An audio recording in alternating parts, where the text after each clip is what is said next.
Hey guys, Dustin Wright. And Becky Leebens. We're here from Portfolio Commercial Group, and this video series is to start giving you a better educational aspect in terms of how things work in commercial real estate. Yeah. And so make sure you tune in for more of these to come. So today's guest is obviously Becky Leebens, our Chief Operating Officer for Portfolio Commercial. Yeah. She's also our lead broker that really specializes in working with investors. Yes, I love and so 25 years in commercial real estate. At least. CCIM, Yes. got all the bells and whistles designations. She slices, she Got it. dices, I can do it. She makes julienne fries, Just right? call me. That's it.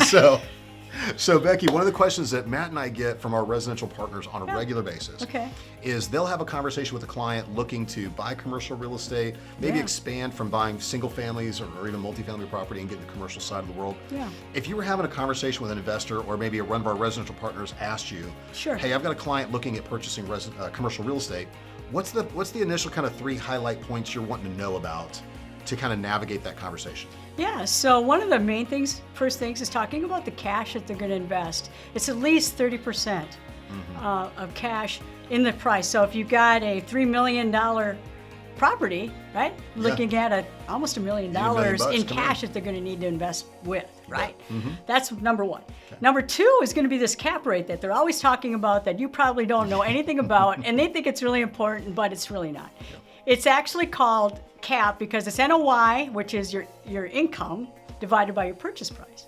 So it's just really giving you whatever that percentage is, whether it be 3%, 5%, 10% of that purchase price. It has no effect on what kind of income's coming on that property, what the value of that property really might be, what the strength of the tenant is.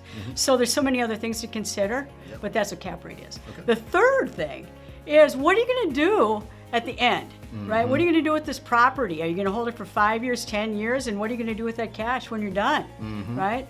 So think about it long term, not just what you want to do today with that money. So good, because I think that's where a lot of times we'll get into conversations, and I feel like people have watched videos. Like we have a lot of people wanting to purchase commercial real estate, and they want to talk about the cap rate. Yes, they do. And what we have to really move them past that, getting stuck on that number, to get focused on the bigger, which we call the IRR, right? Internal rate of return.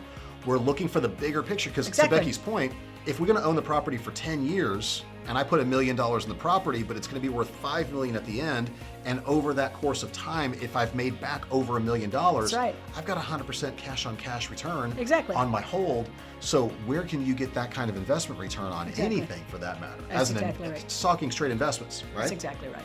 So I think that's a pretty important thing to note. We'll kind of stop it there. If you want to know more about commercial real estate, if you've got a client you yourself want to know, be sure to reach out. We'd love to connect you and help you understand more. And remember, we want to be a part of your portfolio. We do, yeah.